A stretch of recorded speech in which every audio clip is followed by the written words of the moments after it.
Bienvenue dans le module sur les salons. Alors les salons, c'est un canal qui peut être très puissant pour plein de raisons. À la fois pour générer des leads évidemment, mais aussi pour plein d'autres opportunités pour ta boîte. Le truc, c'est que les salons, c'est vraiment des endroits qui ont été designés par les organisateurs pour créer des interactions entre des boîtes et des acteurs qui peuvent être intéressants ou intéressés par l'activité de ces boîtes. Si tu arrives à prendre en main ces interactions-là et à faire en sorte d'en créer des pertinentes pour toi, tu peux faire quelque chose de très puissant. Alors évidemment, il faut faire attention parce que les salons, ça peut très vite devenir un truc vanity. Notamment dans les salons pour les startups. Si t'es pas une boîte qui vend à des startups, en fait, ça peut devenir juste aller au carnaval et se faire marrer avec ses potes et passer une bonne journée et avoir de la présence dans l'écosystème startup, mais c'est pas intéressant. C'est un point que j'aborde très souvent dans Coup d'État, c'est de dire c'est plus important de plaire à la communauté de tes clients que de plaire à la communauté des startups ou de plaire à la communauté des entrepreneurs ou même à la communauté Coup d'État.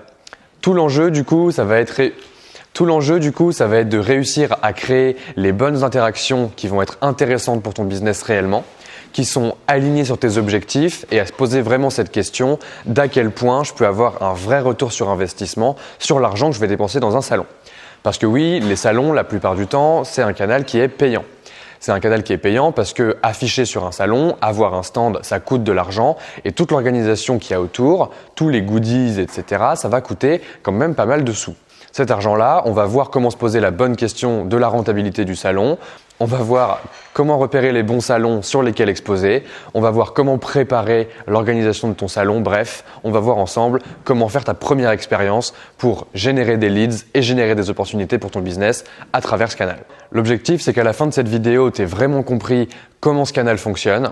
C'est un canal qui est très puissant, comme je l'ai dit au tout début. Par exemple, Twitter, à l'époque, avait fait un carton avec des salons, notamment en allant sur la SXSW, donc la South by Southwest, qui est une espèce d'énorme conférence tech à Austin, au Texas.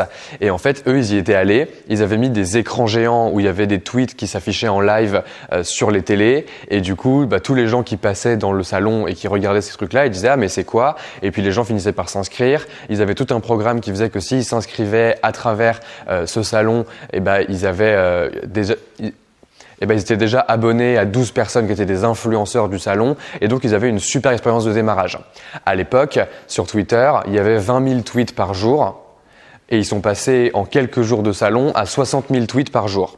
Donc c'est un vecteur de croissance qui peut être très puissant et on va voir ensemble comment le faire. Alors pour ta première expérience, ce dont tu vas avoir besoin, c'est d'un budget. J'en parlais juste avant, un salon, ça coûte de l'argent. Ça coûte de l'argent notamment d'exposer, d'avoir un stand. Ça va te coûter plus ou moins cher selon la position que tu prends dans le stand et on va voir ensemble comment choisir cette position. Et puis ça va te coûter aussi de l'argent de développer tous les trucs qui vont autour du salon. Ça peut aller de quelques centaines d'euros pour des petits salons à quelques dizaines de milliers d'euros pour des gros salons sur lesquels exposer. Il va juste falloir se poser la bonne question par rapport à la rentabilité, mais en tout cas, tu auras besoin d'un budget quoi qu'il arrive. Pour ce que tu vas mesurer sur un salon, ça va être vraiment la performance de ce salon. Et cette performance, elle peut vraiment varier en fonction de tes objectifs. Ça va vraiment dépendre de ce que tu prépares en amont. Ça peut être le nombre de leads, et donc là on tombe vraiment dans ce qu'on essaye d'expliquer dans trouver des clients, c'est comment générer des leads pertinents, comment éventuellement même les closer sur place pendant le salon. Après, ça peut être complètement autre chose. Sur un salon, il y a énormément de gens de la même industrie qui convergent et donc tu peux choper des opportunités pour d'autres objectifs. Tu peux choper des opportunités par exemple pour être featuré dans la presse. Peut-être que tu peux rencontrer des journalistes sur place qui vont écrire à propos de toi ou qui vont faire une vidéo à propos de toi. Peut-être que par exemple sur un salon, ce que tu vas chercher, c'est des relations avec des journalistes et donc derrière à être mis en avant dans la presse. Ça, je vais te renvoyer au module sur les relations presse parce que c'est un objectif qui est complètement différent mais où tu peux leverager ce canal-là des salons pour arriver à atteindre tes objectifs d'un autre canal, les relations presse. Même chose pour les partenariats. Sur un salon, il y a forcément plein de gens qui sont des potentiels partenaires pour ta boîte. Je te renvoie cette fois-ci au module sur les partenariats et à te poser la question de est-ce que ce salon n'est pas le bon endroit pour vraiment tisser des connexions avec de potentiels partenaires. Tout ça, ça montre que l'important dans ta mesure de la performance du salon, c'est de vraiment s'aligner sur tes objectifs de boîte. Et c'est un vrai travail de fond qui se fait en amont de l'organisation du salon, qui se fait même en amont du choix du salon et c'est ce qui m'amène donc à ma première étape. Alors la première étape, ça va être de repérer en amont les salons de ton industrie, de choisir lesquels sont pertinents pour toi et lesquels vont avoir un vrai impact sur tes objectifs. Ce qu'il faut bien comprendre en premier lieu, c'est que les salons, c'est un canal d'acquisition qui se fait sur des cycles très longs. La plupart du temps, sur les gros salons que tu vas trouver, ils vont avoir lieu une fois par an, par exemple. Ce qui veut dire que si tu veux choisir réellement sur quel salon tu veux exposer, il va te falloir presque un an de préparation et donc ça va pas être un canal que tu peux faire instantanément. C'est évidemment pas un canal que tu peux commencer à attaquer directement de ton canapé parce qu'il faut avoir ce temps préalable de recherche et de juste rassembler des informations pour comprendre si ce salon-là ou pas est pertinent pour toi. Donc la première étape, ça va être de faire une liste de tous les salons. Pour ça, il faut vraiment se poser la question de ton industrie. Si tu as déjà des leads ou déjà des clients, tu peux leur demander s'ils participent à des salons. Alors tu vas vite voir qu'en fonction des industries, en fonction de ton type de business, il y a plus ou moins des gens qui vont participer à ce genre d'événements. Par exemple, en B2B, c'est quand même beaucoup plus courant. Si par exemple tu es dans l'éducation et que tu as une école, il y a quand même beaucoup de gens qui vont sur des salons. C'est devenu un truc assez fort avec les salons de l'étudiant, tous les salons de recherche d'orientation, etc. Tout ça, c'est devenu des vrais mouvements où les gens vont avec une vraie quête de quelque chose. Ça veut dire que toi, en tant que boîte dans l'éducation, tu vas pouvoir aller sur ces salons et savoir qu'il y a quand même beaucoup d'opportunités. En fonction de ton industrie, il va y avoir des salons plus ou moins grands et des salons plus ou moins nombreux. Ce qui est important, c'est d'arriver à en faire la liste de tout et de ne pas tomber dans le travers de je connais ce salon, j'en ai entendu parler une fois, donc j'ai l'impression que c'est le seul salon qui existe. Des salons, il va y en avoir plein de différents, dans des formats différents, à des dates différentes, avec des gens différents. Tout ça, c'est la deuxième étape. La deuxième étape, ça va être de récupérer des infos sur ces salons. Une fois que tu as réussi à les lister et que tu as une liste suffisamment conséquente pour que ce soit intéressant, je ne vais pas donner de nombre parce que ça importe peu, mais finalement, est-ce que tu as l'impression d'avoir une vraie sensation de connaître l'ensemble des événements qui se font sur ton industrie ? Une fois que ça c'est fait, tu vas pouvoir donc récupérer de l'info. Récupérer de l'info, ça peut se faire de plein de manières différentes, mais la manière la plus efficace de le faire, c'est d'aller toi-même au salon. En allant toi-même au salon l'année précédant la fois où tu vas y aller toi, ça va te permettre de vraiment avoir une sensation réelle de ce qui se passe sur le salon. Ce que tu cherches, c'est plein d'informations différentes qui vont tourner autour des trois mêmes grands thèmes qui sont est-ce qu'il y avait du monde, à quel point c'était plutôt grand public, à quel point c'était plutôt intimiste, quelle était la qualité des gens qui participaient à ce salon, est-ce que tu as pu y faire des connexions, est-ce que tu as pu rencontrer des gens, est-ce que tu vois que c'est des gens qui sont au niveau dans leur industrie ou est-ce que c'est des gens qui sont vraiment débutants et qui sont là en tant que clients, en tant que consommateurs. Et puis il y a la qualité générale du salon, est-ce que tu as passé un bon moment, est-ce que tu irais de nouveau et est-ce que ça t'a permis d'atteindre des objectifs que tu t'étais fixés à la base. Tout ça, c'est des questions auxquelles tu peux répondre en y allant toi-même, mais c'est des questions auxquelles tu peux répondre aussi en posant ces questions-là à d'autres gens. Si tu arrives à trouver des gens qui ont participé à ces différents salons-là, ce que tu peux faire de plein de manières différentes évidemment, en allant sur tes réseaux sociaux et en demandant aux gens, en demandant à ta communauté déjà existante, en parlant à des gens proches de toi dans ton industrie, etc. Tu vas pouvoir vraiment rassembler cette info-là, encore une fois, sur est-ce qu'il y avait du monde, est-ce que c'était bien et qui étaient les gens qui participaient. Toutes ces infos, tu vas pouvoir te poser la question de comment les aligner avec tes objectifs. J'en parle depuis tout à l'heure, c'est extrêmement important de vraiment se poser la question de ce que tu cherches dans un salon et donc juste savoir si le salon était bien et s'il y avait du monde, ça va pas te permettre seulement de savoir si le salon c'est sympa et de lui mettre une note sur 10 et tout le monde est content, ça va plus être l'opportunité pour toi de savoir si c'est pertinent d'y aller dans le contexte de tes objectifs actuels. Typiquement, si ton objectif pour le salon, c'est de closer des ventes, c'est de continuer ton process de sales, je sais pas, peut-être que tu as un pipe de sales qui est en cours et que tu veux pouvoir rencontrer tes leads que tu es en train de travailler actuellement dans ton process de sales pour pouvoir leur parler un peu plus extensivement. Tu vas pas forcément choisir un salon où il y a énormément de monde et où tout le monde va vouloir faire tous les stands qui existent et où tout le monde est un peu dans une démarche pressée. Tu vas vouloir choisir un salon plus intimiste avec moins de monde et où donc tu auras l'opportunité de parler plus longtemps, plus en profondeur et avec plus de connexion avec tes leads pour pouvoir vraiment tisser cette relation. Ce truc-là, il te demande de prendre du recul et il te demande de te poser vraiment cette question de à quel point l'ambiance générale de ce salon est propice à avoir l'ambiance dont j'ai besoin pour atteindre mes objectifs. Normalement, à ce stade-là, tu as déjà une liste de plein de salons différents et tu as déjà une bonne idée de l'expérience qui est proposée. À ce moment-là, il va falloir te poser la question du budget. Le budget, c'est un vrai sujet quand on parle de canaux d'acquisition qui sont si chers. Évidemment, sur un salon, tu vas avoir la question des tickets d'entrée. Si tu veux avoir un stand, ça va te coûter une certaine somme. Cette somme, elle va varier énormément d'un salon à l'autre. Et puis si tu veux juste participer pour commencer à tester un salon, tu vas avoir besoin d'une certaine somme aussi, parce que très souvent, les tickets d'entrée sont assez chers. Surtout pour les salons qui targetent des professionnels, là tu vas avoir des gens qui sont prêts à mettre la main au portefeuille un peu plus fort, donc voilà, tu vas avoir des prix qui sont plus élevés. Ce que tu peux faire et ce que je t'invite à faire, c'est que si tu veux commencer à t'intéresser à un salon et décider de ton budget, c'est en parler avec l'équipe de sales du salon.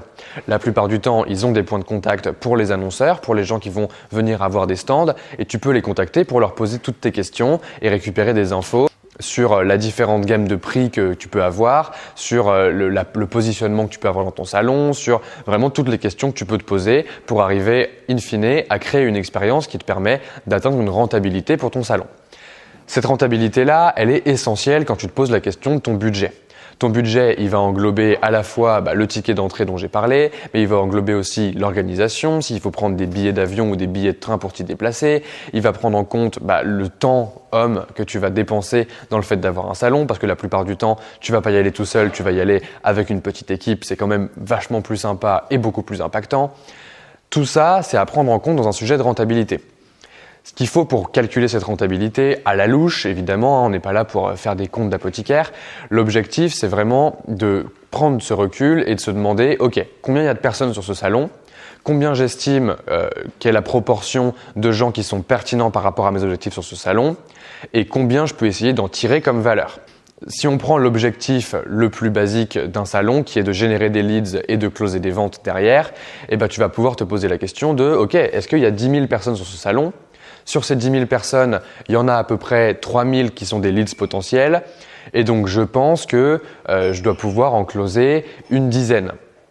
Si en closer une dizaine, ça te rapporte 3 000 € par lead et que du coup, tu fais 30 000 € sur ton salon et que ça t'a coûté en tout 20 000 € d'y participer, tu sais que tu as une rentabilité.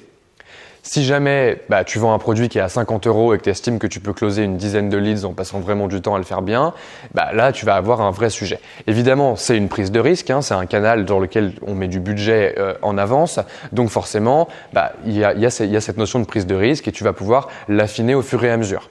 Évidemment, tout ça est un truc qui est quand même pas mal instinctif, même si tu peux récupérer beaucoup d'infos auprès des équipes du salon, des équipes d'organisation du salon, et que tu peux vraiment leur demander des infos sur la qualité des gens, est-ce que il y a tel ou tel profil qui va être présent. En général, ils ont quand même des stats, surtout quand ça fait longtemps qu'ils organisent ce salon-là. Ça va te permettre d'avoir juste une espèce de vague idée de ce qui peut se passer. Si c'est ton premier salon que tu organises ever, tu vas forcément avoir cette zone de prise de risque qui va dépendre aussi de l'intensité que tu vas mettre sur l'expérience que tu vas créer au sein du salon. Parce que là, on rentre dans les choses sérieuses, on rentre dans le vrai sujet de leverager un salon pour faire de l'acquisition ou pour, en tout cas, atteindre des objectifs de ta boîte.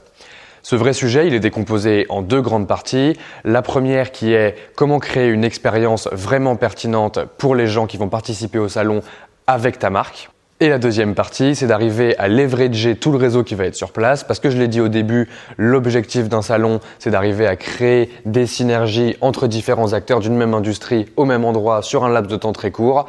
Et tout ça, ça va demander beaucoup d'intensité. Par contre, c'est vraiment hyper marrant. Ça demande évidemment beaucoup d'intensité, mais ça peut être un super bon moment d'être sur un salon parce que cette intensité, elle amène énormément d'opportunités en même temps. Tu sais plus trop où donner de la tête. Moi, j'ai des super souvenirs sur des salons où on s'est vraiment marré parce que créer des expériences et rencontrer énormément de monde comme ça d'un coup, c'est vraiment une sensation hyper puissante. Alors, comment on fait ?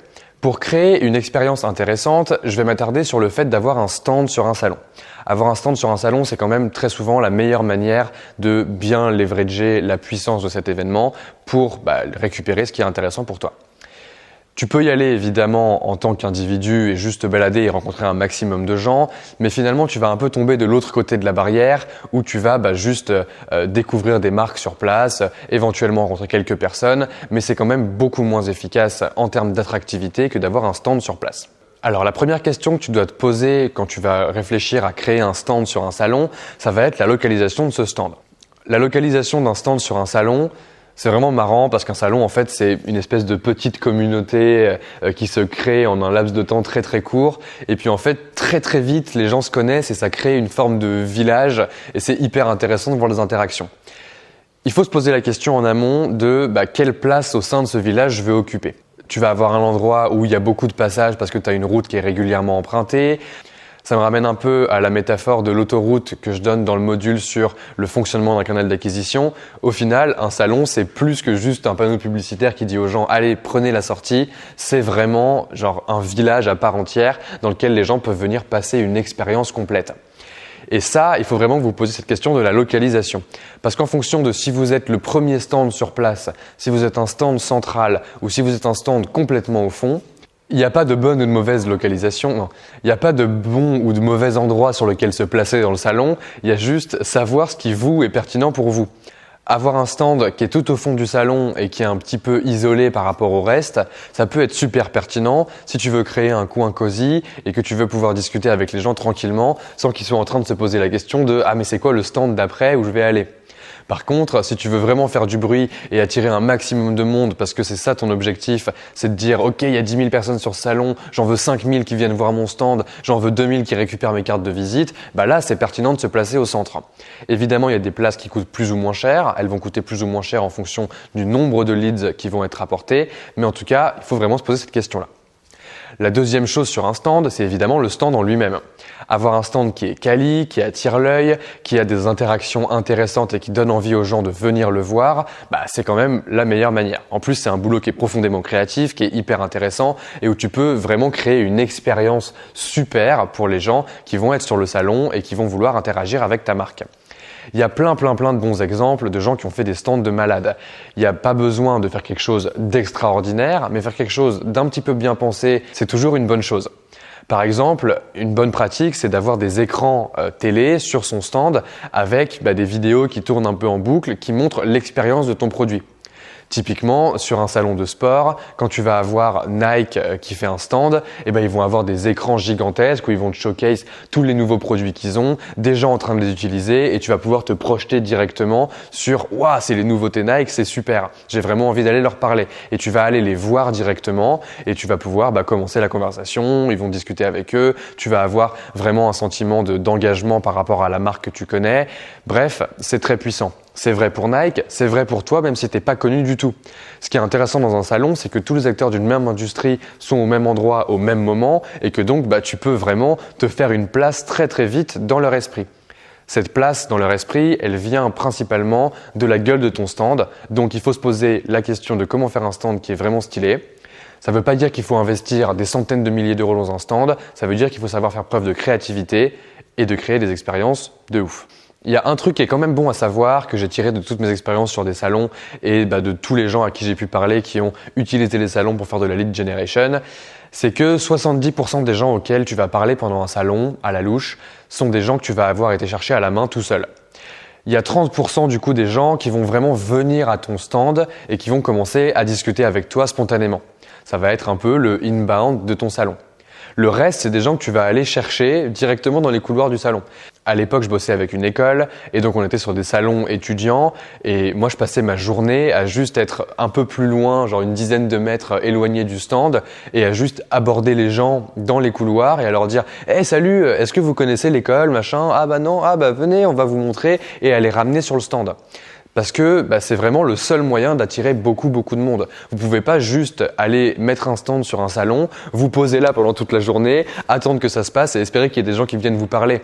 Évidemment qu'il y a une espèce de notion de être affable, à donner envie aux gens de venir discuter avec vous, un peu comme, je sais pas moi, tous les commerçants, tu sais, c'est ce truc, le poisson, le machin, genre c'est vraiment important d'achalander les gens en fait et de juste leur dire que il y a des gens sympathiques avec qui ils peuvent passer un bon moment et avec qui ils peuvent discuter. Ces interactions-là, qui sont outbound, d'aller chercher les gens proactivement sur le salon, elles peuvent être renforcées par la présence de goodies.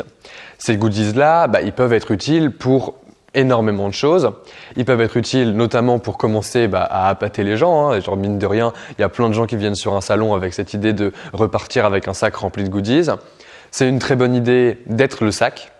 Parce qu'en fait, c'est un des trucs qui ont le mieux marché. Nous, je sais que quand on faisait Menu Next Door, on avait fait des tote bags justement qui étaient vraiment hyper quali, qui étaient bien plus quali que tous les autres tote bags. On les avait payés 3 fois plus cher.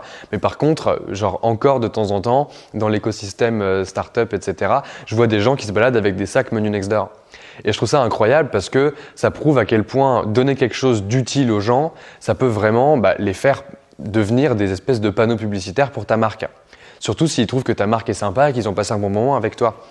Il y a des super exemples de gens qui ont fait des goodies assez incroyables. Je sais que par exemple, j'avais lu ce truc sur DuckDuckGo, donc qui est un moteur de recherche de privacy, qui est un moteur de recherche qui est basé sur le fait qu'ils vendent pas vos données comme Google peuvent le faire, où en fait eux ils donnaient des petits colliers avec des canards en métal, et donc tu savais qu'il y avait une espèce de petite blague et c'était pas juste l'autocollant, la carte de visite. Il y a une créativité qui peut être poussée très très fort sur ces créations de goodies.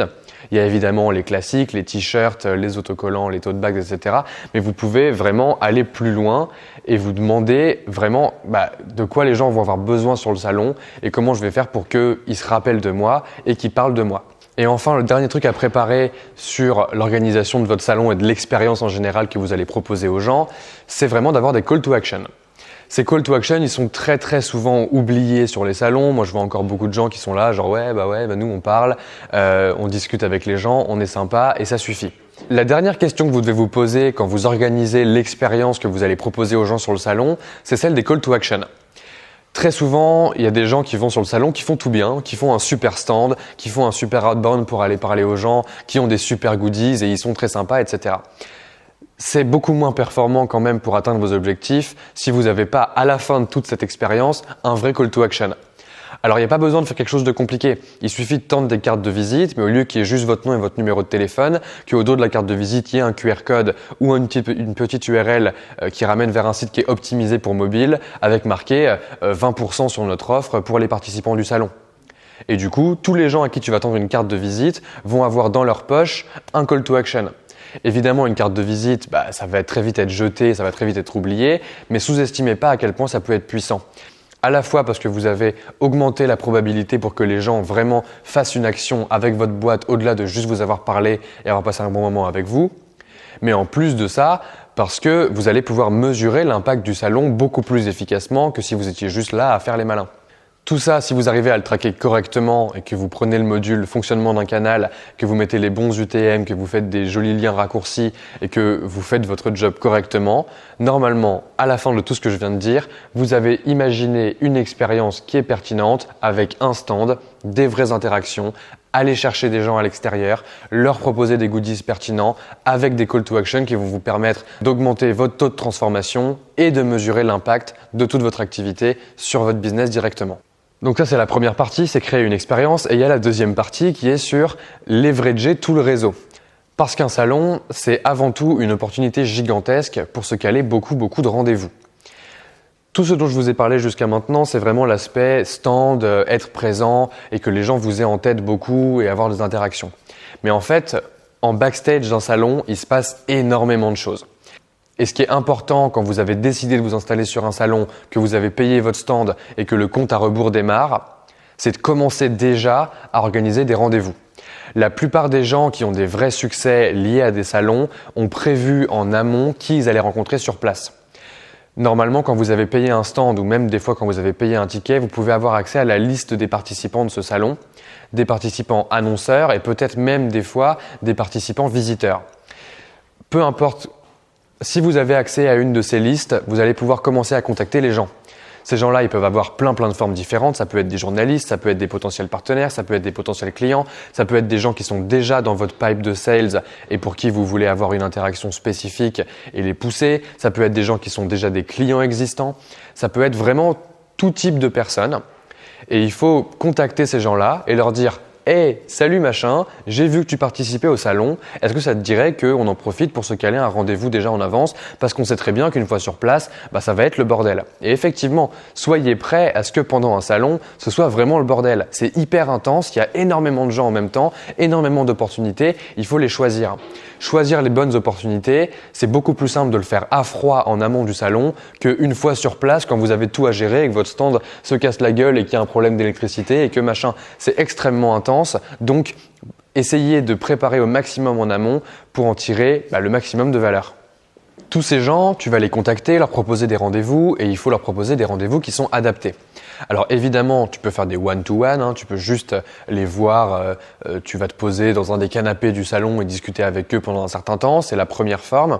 Mais il y a plein d'autres formes de rendez-vous que tu peux préparer en amont qui peuvent être pertinentes pour toi. Tu peux par exemple leur proposer de faire des dîners à plusieurs. Faire des dîners à plusieurs, par exemple, une des très bonnes pratiques que j'ai pu observer, c'est de rassembler des clients existants avec des gens qui sont en cours de closing.